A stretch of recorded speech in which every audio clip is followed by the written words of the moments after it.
How are you feeling this week? Grinchy. Ooh. I'm feeling like a Grinch, J-Bell. Hungry dogs hunt. Yes, they do. Hungry dogs hunt. So you see the way that he was treated. Yes. And it's disgusting. It is disheartening. And there really should be no reason for police officers to behave in that manner, right? What's up, everybody? Welcome to the Jason and Osi podcast, brought to you by 888 Sport and Lazy Boy, the official partners of the NFL UK and Ireland. Osi, how are you feeling this week? Grinchy. Ooh. I'm feeling like a Grinch, J-Bell. That means this episode is going to be spicy. So let's kick it off with Game of the Week.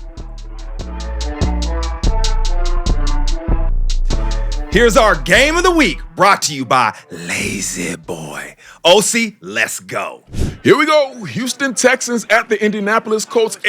Anthony Richardson missed most of last year with an injury, but look at him come back. What a throw, J-Bell. What a rocket to Alec Pierce. Alec Pierce, who had 125 yards on the day. This man can play. And what a throw by AR. You see him celebrating because they deserve it, Osi. This play, watch AR in the backfield, drop back, and look at him. Cool, command, control in the pocket, delivering over two defenders, Osi. Look at him outrun that. That's the way to start the game. Thought they couldn't run, J-Bell. That's what they told me. They told me that they couldn't run. But They got the wrong one, buddy. They did, not to be outdone. Houston Texans QB CJ Stroud with the play-action fake, and look at him launch one to Nico Collins, J-Bell. Nico Collins with over 100 yards on the day, and this is what we call climbing the ladder. Going up, high pointing the ball, coming down with it, celebrating, letting them know he can do it also. Look at this speed, Osi. Look at this stride. This man can go. Outruns two defenders, has to come back, make an adjustment to the ball. What a great football play by Nico Collins. Still in the second quarter, CJ Stroud, new acquisition, Stephon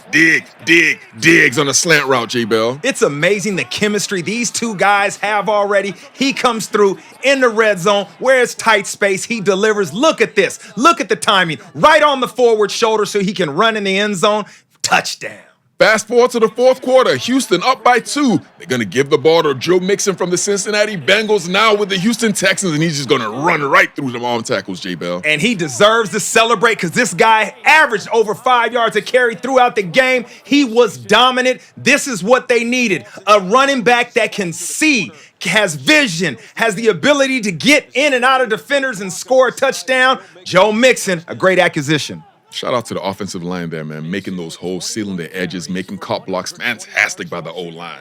Still in the fourth quarter, Indianapolis down 9 points, trying to make a comeback, and AR showing off some outstanding arm talent here, finding Ashton Dulin. I was going to call him Aston Villa, but Ashton Dulin. What a great play. Look at this, J-Bell. This is exactly why they drafted Anthony Richardson. It's arm talent. It's the ability to break the game wide open. He can make every throw and make you have to cover every inch of grass. Look at him in the pocket, the movement, the subtle arm angle, and the accuracy. You see the defender diving too late, and you get a great play out of it. Touchdown. That's turf, though. That's not grass. What would you call those things? You say every blade of grass. What would you call that on the turf? It's every grade of turf. Whatever. Here we go. Still in the fourth quarter. CJ Stroud, look at him giving instructions, and guess what he's going to do? Guess where he's going to go? Out route. Stephon Diggs, J-Bell. Great timing and rhythm throw. Once again, on the same page. This is why you brought him in. A veteran wide receiver that can break down zone coverage and can run to open space. Great throw, great execution, good play. But Anthony Richardson still trying to keep Indianapolis in it. I want you to watch this play, J-Bell. Scanning, finds nobody, runs, and look at him just stiff arm, and then boom, taking everybody with me into the end zone. So strong, Jason. 3 defenders had the opportunity to take him down. This is why you want a powerful quarterback down here in the goal area, in the red zone, because if nothing's open, he can be a battering ram and take it in. Finally, Houston Texans, still 1 minute and 48 seconds left to go. They're going to hand the ball off to Joe Mixon, and this is why they brought him in, because he is a finisher, J. Bell. This is what we call 4-minute offense. Can you close out the game? And to do it, you have to run the ball successfully. Joe Mixon coming through. Houston Texans get their opening win of the season, and they are having a great time. And those two guys deserve to celebrate because they balled out. What a game, Osi. Those two quarterbacks did not disappoint. We get to see battles year after year between those two. AFC South, J. Bell, is in good hands at the quarterback position. We had the honor with catching up with Pro Bowl safety Harrison Smith of the Minnesota Vikings on the back of his win versus our New York Giants. Absolutely not. What's up, my guy? Just enjoying a little Monday. Fresh off that win? Yeah, it was good. Solid start.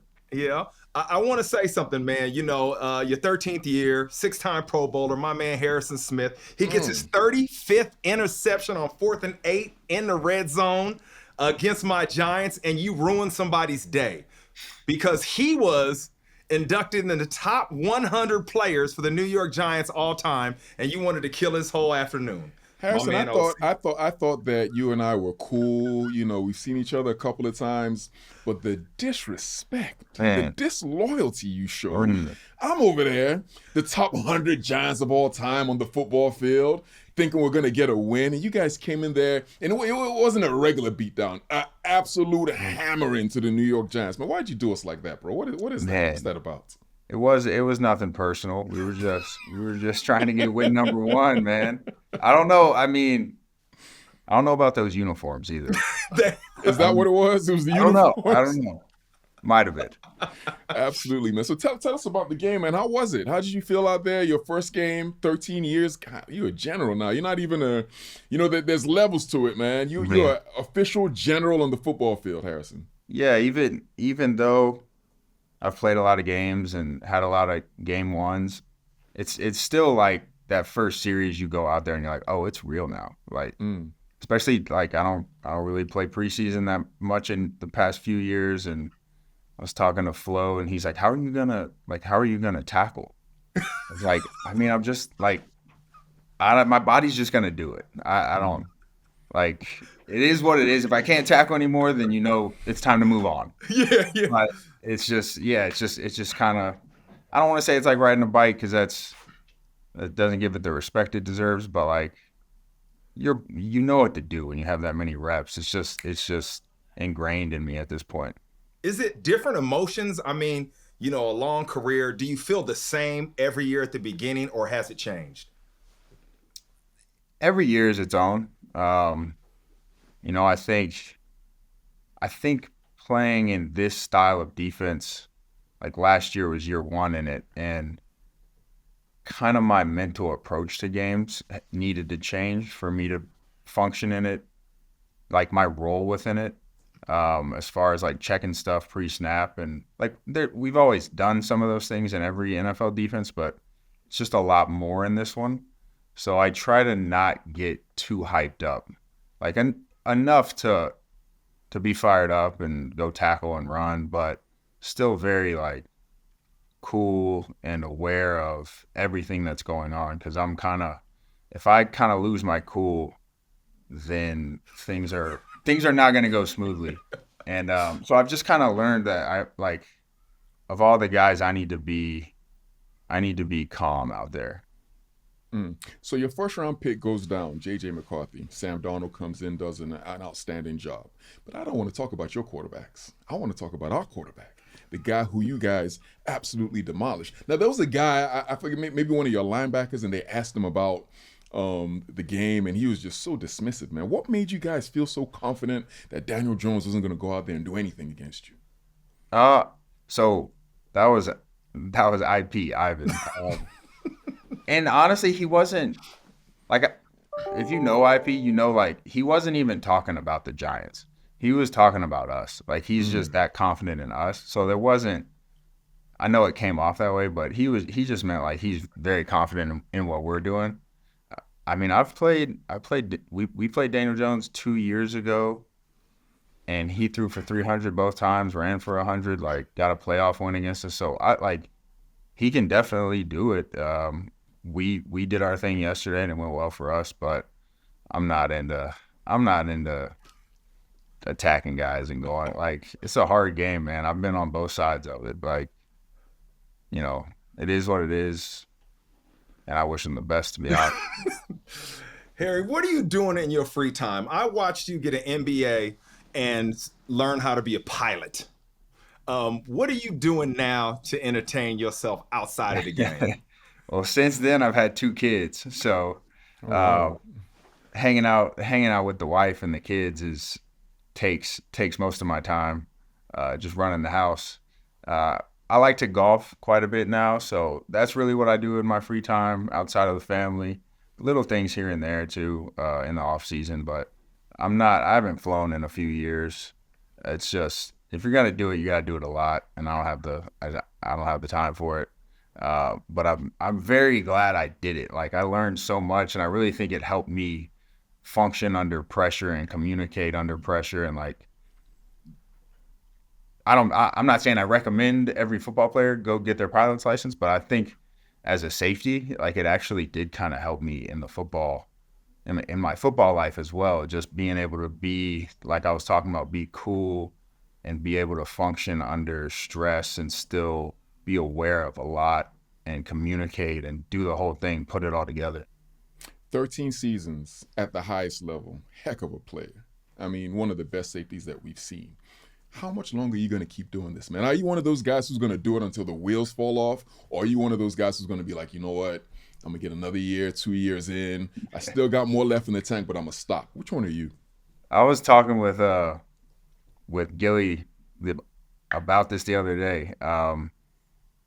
You want to play 10, right? And then it's like you get there and you're like, I can still play another one, and then another one, and it kind of, if you're feeling good, you just kind of keep going with it. So I don't have any firm plans. I can still play at a high level, so I'm doing it, and I just kind of go from there. I don't put too much thought into it, to be honest, besides just focusing on the present. One team guy or no? Yeah, I mean, 13 in purple, like, it's kind of hard to switch it up after that. Yeah. What do you tell the young guys? I mean, you have so much wisdom, and we know this game is all about preparation. So I know they come to you. I know they lean on you and ask for a little help and advice and guidance. What do you tell them? It's kind of different depending on who's asking.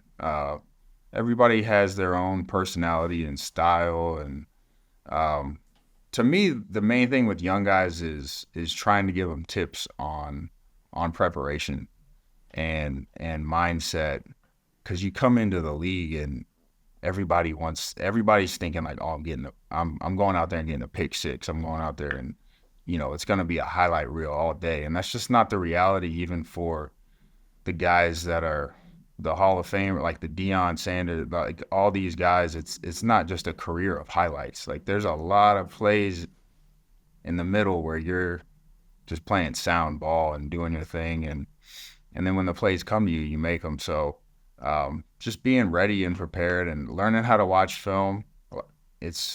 Everybody comes from different places, different programs, and some guys have no understanding. Some guys are pretty well prepared. So just trying to give tips on how I watch film. It could be different for a corner. You're going to focus more on your matchup and things like that. But just a way to like simplify it, so you're not just like wasting time watching hours of film and really like nothing came from it, which I think happens a lot.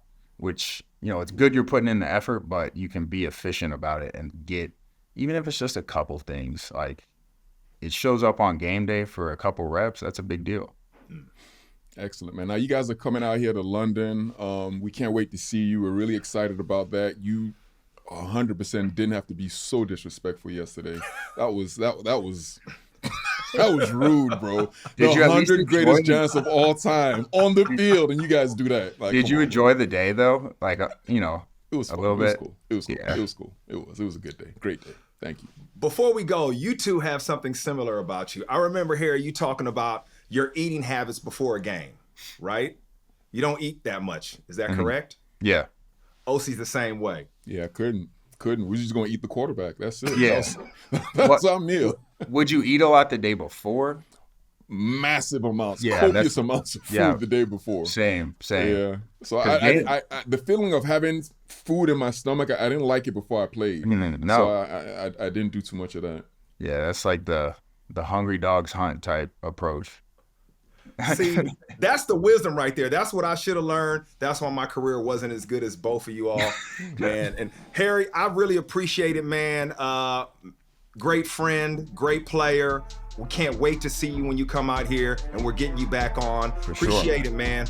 Appreciate you, J-Bell. Thank you, man. Thanks, Osi. All right. Hungry dogs hunt. Yes, they do. Hungry dogs hunt. I love that interview, man. Yeah, it was really, that's your boy, man. I mean, he's a good dude. It is my boy, man. And he always drops a nugget, man. You can learn so much. Guys like you and him have so much knowledge because of experience. And I love how he was talking about his demeanor, how he's calm. You do that a lot for me, man. You know, as the captain of the ship, you keep things very calm. I appreciate that. Great interview. Got a lot of nuggets. Yeah, we did get a lot of nuggets, man. But I had something that I witnessed while because I was there. Yeah, that's what's crazy about you. You were at the game. I was at the game. You know, the top 100 Giants of all time. Everybody was in attendance. LT, all the great players were there. How did it feel being around all the guys? I got to be honest with you, it was so cool, man. That's what I miss most because we were just there joking, talking, having a good time. It was great to be there, to see all these great players around, and we had a really good time. Before you go into being there, I just want to say something to the people, man. Like the history of the Giants, how long has this organization been? 100 years. 100 years. And you are one of the top 100 players. Yeah. I don't think that's talked about enough. We haven't really celebrated that enough. We should highlight that more because it says a lot about your career, what you've done, who you have been, that the fans, the people, the organization believes that of you. Your name is already in the stadium. Already in the stadium. You get to take your family and you are there forever. You are enshrined in greatness. And I just want to congratulate you on that. A lot of people see you over here doing this, but they don't understand what kind of player you were and what you did to that organization. I'm glad you went back and were able to celebrate. I appreciate that, J-Bell. Now, there's a guy who a lot of people were hoping will eventually break into that upper echelon of Giants players. A guy by the name of Daniel Jones. Where are we going with this? Listen, Daniel's a great guy. Okay. He's an incredible person, you know, smart, heady. Didn't have his best game. No. Did not have his best game this past week. A lot of conversations about the 4-year, $160 million a contract that was given to this man, and maybe the Giants are having some buyer's remorse, right? Yeah. So I noticed something after the game that I thought was really, really interesting. Okay. Not only because of what happened, but because of the reaction. So as Daniel Jones was walking out of the stadium, right, there's a little area where fans usually stop and ask players for autographs. It's been going on forever. So as he was walking out of the stadium, they didn't stop this man to ask him for autographs. They were heckling him. Like the Giants fans, they were really laying into him. They were like, Daniel, give that money back. Give us our money, blah, blah, blah, blah, blah. And those are the diehards that stand there. Diehards. And they really, really gave him a piece of their mind. And there was a lot of reaction to that. They were like, well, the fans shouldn't be acting that way. They shouldn't be behaving in that manner and all this, you know, all this type of stuff. First, I wanted to ask you how you felt about fans behaving in that manner. And then I'd give my opinion and the way I'm starting to see things, J-Bell. Okay, so first of all, Daniel Jones has more pick six interceptions than touchdowns since he got paid. Which is kind of crazy. Which is wild, okay? Yeah. Now, I always believe this. There's a reason we get all the notoriety. There's a reason players get paid what they do. Because the fans. Yep. Because it's popular. Because there's so much invested into sports as far as fans are concerned. Lives operate around the game, especially New York. Giants fans die hard. There's another side to that. We don't get all that with the repercussions of not being successful on the field. So fans feeling like that and expressing themselves, they should be able to do that. because they're cheering, they're booing. That's what matters in our sport. It's easy for me to say that sitting in this chair. The quarterback position is difficult. I understand. This is the only thing that wins and losses are tallied to, correct? Yep. So I'm cognizant of that. But they still deserve to give that heat, especially when we look at it. We evaluate players' contracts, what they're worth. Once you get paid, Osi, you have to become better, because now we can't take that money and put it somewhere else. Yep. You have to now step up to the next level because you are the guy who has to take over. Whenever you got the check, we expect. When you got the check, we expect. Yep. You got to make plays. I'm back there looking at you come off the edge. If you don't get sacks, I'm thinking, what are we doing? Yep. That's our guy. Yep. So I understand why fans get like that. It's hard. I'm not saying it's not difficult as a player, but I don't feel sorry for him. There we go, J-Bone. Thank you. And I have to say that in this instance, I 1,000% agree with you. 1,000%. We've been involved with football most of our lives. Yeah. Right? Yes, we have.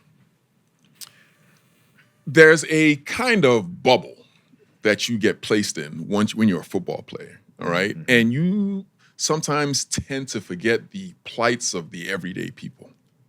Fact. Right? Yeah. A lot of times when you're playing for a professional team, you start to think that the owner of the team is the guy who's paying you. Right. That money's not coming out of his pockets. Right. I see where you're going.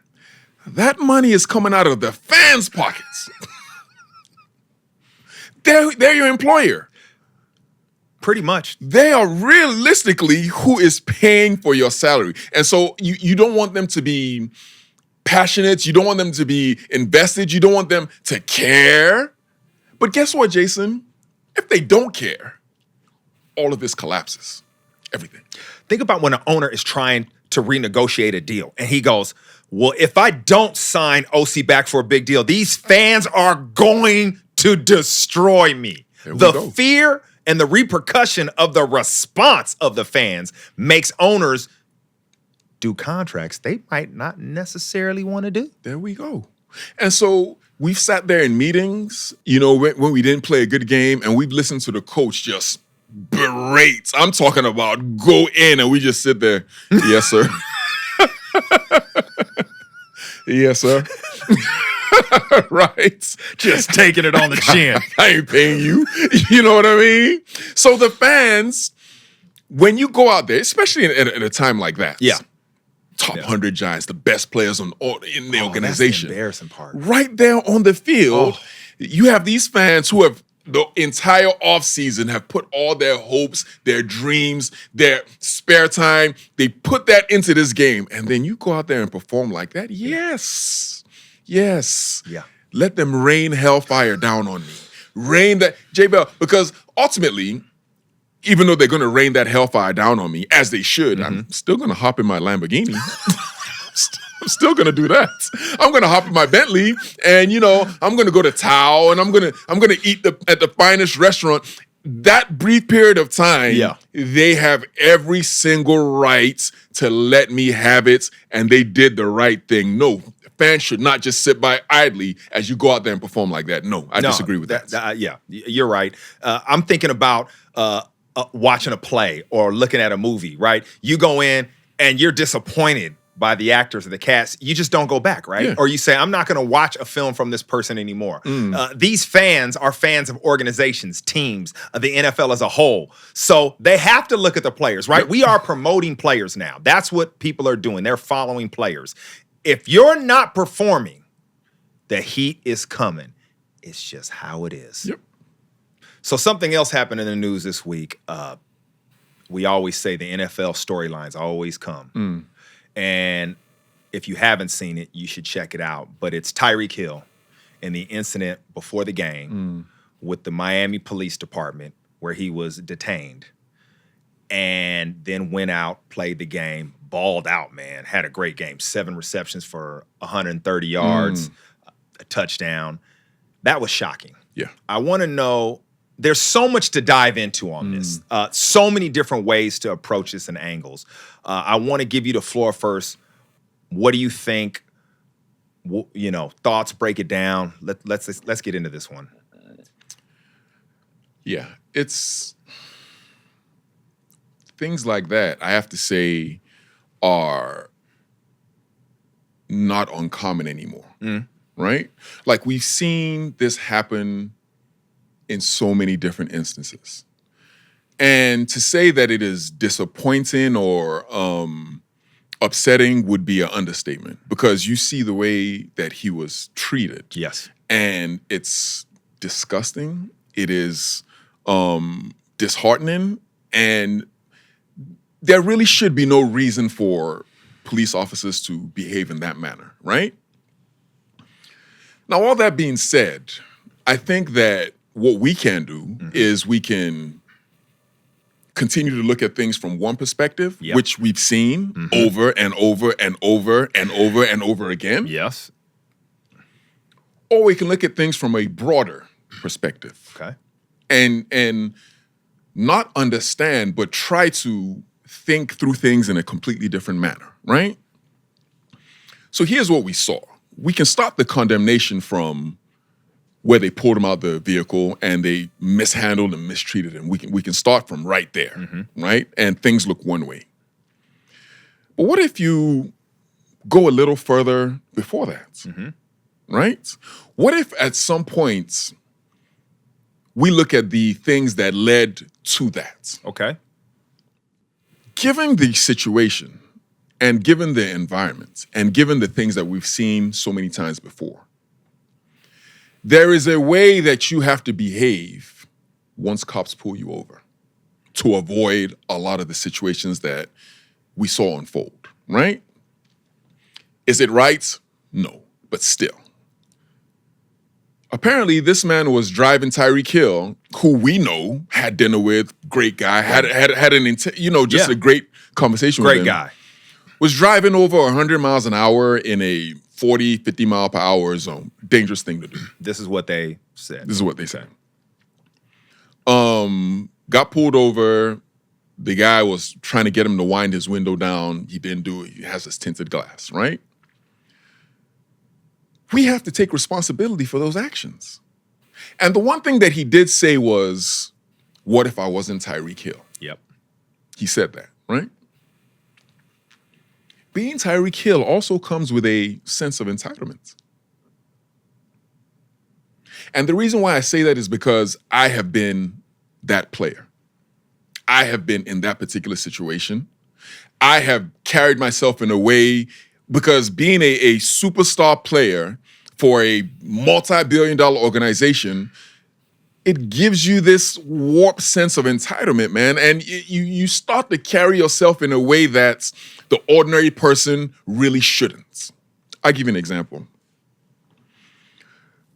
When I was playing for the Giants, Pro Bowl player, all-pro player, contract, all that type of stuff. On our way to the stadium, there was a back way that you could take, right? Now, some of the times it would be full of traffic. And I cannot stand being late, J-Bell. No, you can't. Can't stand it. Here's what I would do. The shoulder, the side of the road, where emergency vehicles are supposed to go, sometimes pedestrians are walking. Don't tell me. Jason, this is not like, if there was traffic, J-Bell, I will pull my Bentley over to the side and drive down. J-Bell, I would drive down the shoulder to get to the stadium, J-Bell. Yeah. I'm Osi. I'm on my way to the stadium, man. Police pulls me over. I'm gonna be like, hey, listen. Got a game. I got a game. And I even had the PBA card, the police officer's card, that I'll show, be like, here.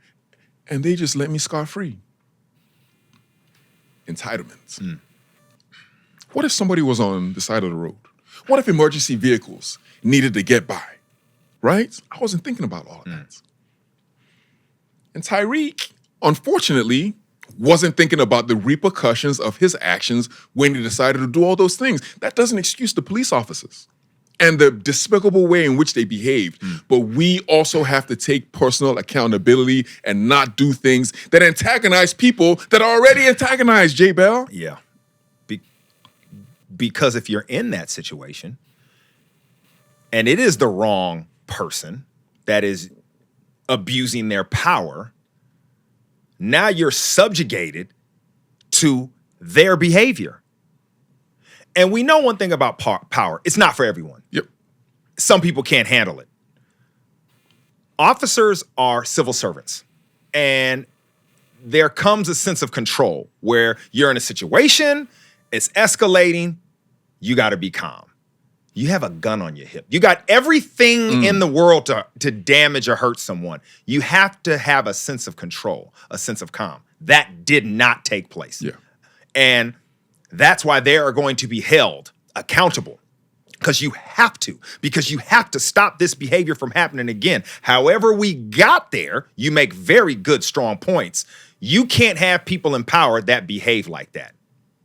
You know what is fascinating to me?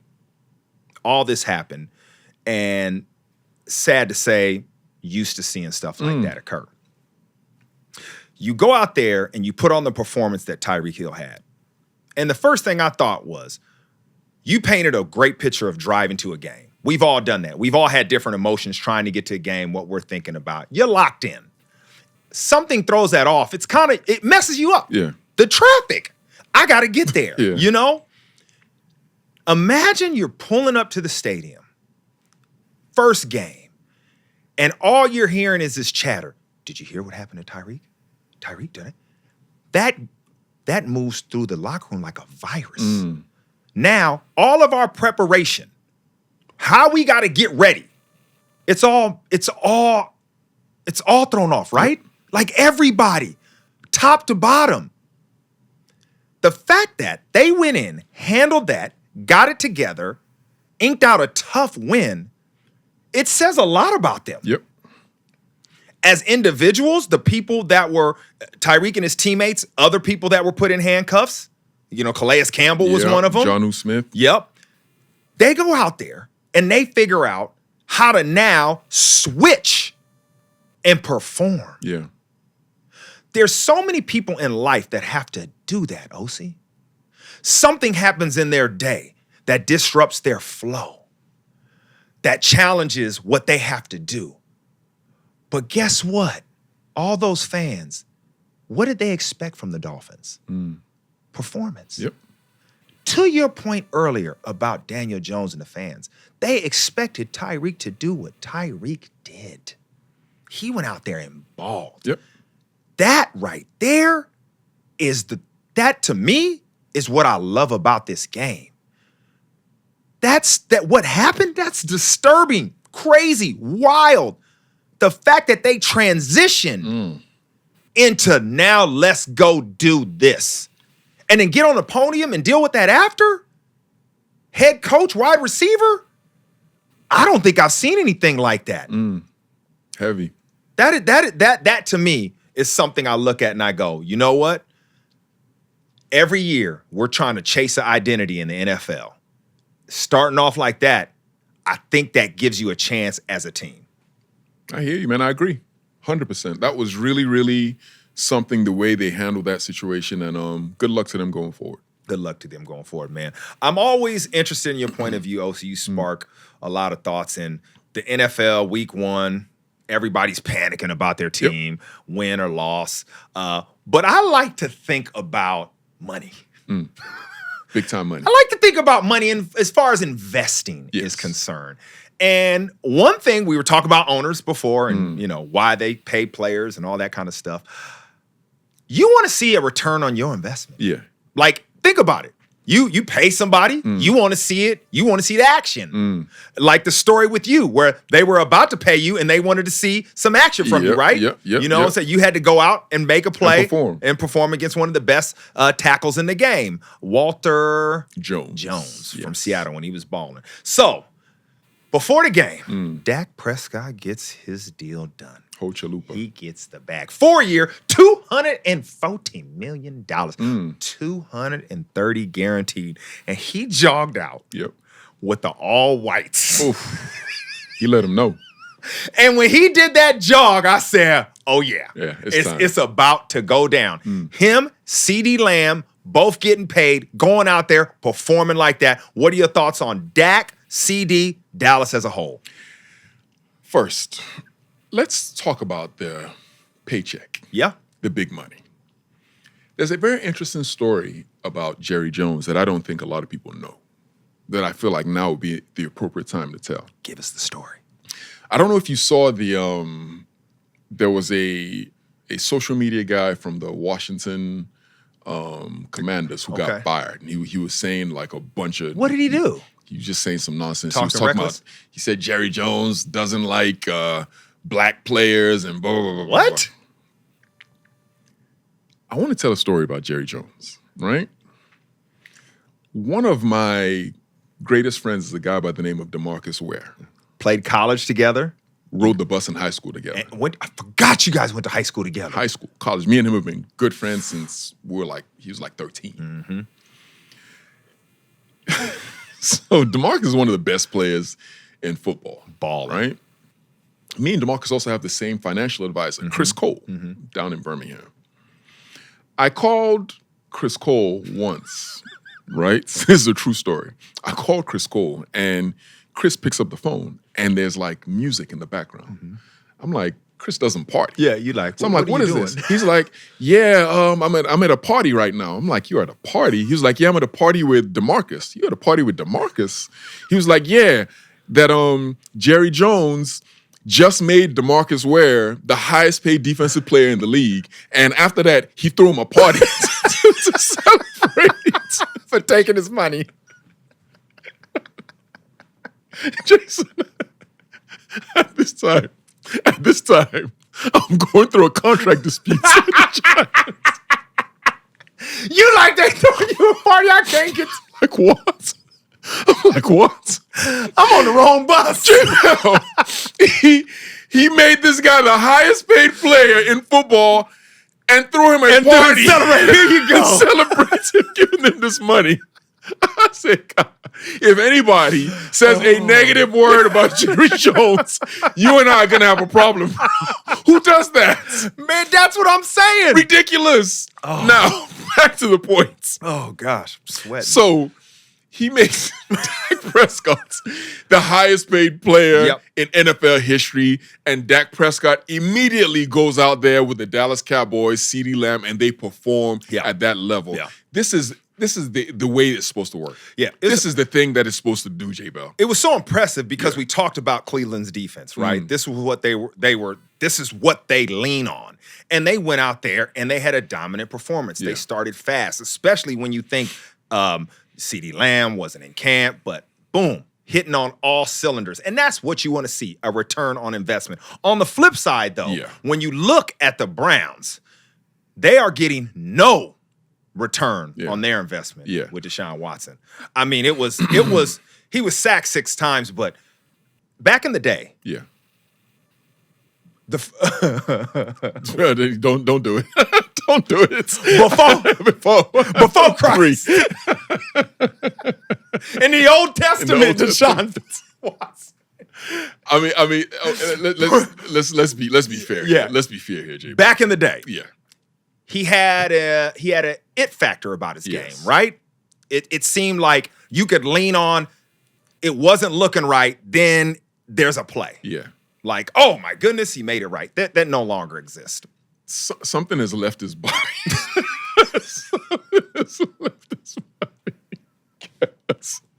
He is no longer.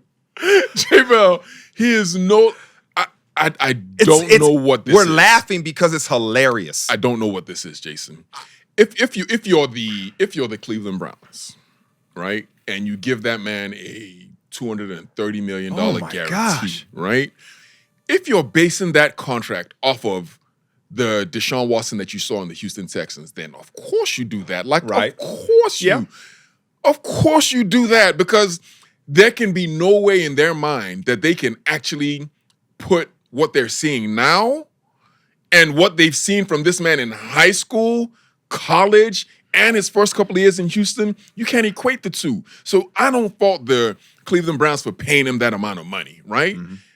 I fought Deshaun Watson because I don't know what is going on here, J Bell. This doesn't make any sense. I fault Cleveland. Okay. Look at Baker Mayfield. Okay. I mean, a theme a little bit of what we're talking about, pure accident, is like the decisions that teams make with players. Okay. Right? You got this man in the building. Everything about the quarterback position is culture. Okay. Do we believe? Do we follow? Look at what Baker is doing in Tampa. After Tom Brady, you go in there, you get another deal. They're following you, playing well. This might go down as the worst contract in NFL history. Yeah, it will. It will. I'm not sure yet. You think he can bounce back? J Bell, I'm panicking. Jason, he was so good. He was so good. You can't tell me that he's become this bad. I find it so hard to believe. And if you look at what Cleveland did with Joe Flacco, they performed with how old is Joe? Like 40? Like what is that? Because they believed in him. Yeah. They wanted to play for him. It's that position. There's a reason they get the captain on their chest and they don't even have to be voted it. It's because we follow that position. We believe in you. We want to play hard. We want to get you the ball back on defense, all that kind of stuff. Yep. It's going to be interesting. I'm not trying to push the panic button for them. I mean, it's week 1, but my goodness, you saw one side, one owner was like, I spent that money well. The other one, upset. Nah, buddy. Welcome to our pick segment powered by 888 Sport, the official partner of the NFL UK and Ireland. And here we go this week. Osi, are you ready? Yes, I am, J Bell. All right, Osi, first up, we got the Bills at the Dolphins. Who you going with? I'm going with the Miami Dolphins. It gets hot down there. I don't think Buffalo's going to be able to cope with that heat. I'm going with the upset for the Buffalo Bills with Josh Allen being Superman in this game. Next up, we got the Vikings at the 49ers. Vikings coming off an impressive victory against the lowly New York Giants. Going to the 49ers, they're going to get punched in the mouth. I got the 49ers winning this one. I'm rolling with the 49ers also. Just a better team, more complete. Then we have the Bengals at the Chiefs. Ooh, this is spicy. That is a good game. The Bengals going 0-2. They're going to lose to the Super Bowl champion Kansas City Chiefs. Burrow versus Mahomes. Man, Kansas City looked too good. They're going to get this win. And then we have the Bears at the Texans. I know you liked Caleb Williams last week. He only had like 90-some yards, man. That defense did the heavy lifting, man. And I got the Houston Texans smothering Caleb Williams, bringing him back down to earth. I got the Texans winning this one. The Texans looked so complete. That team was on fire. I'm rolling with them also. And then finally, the Falcons at the Eagles on Monday night. Fly, Eagles.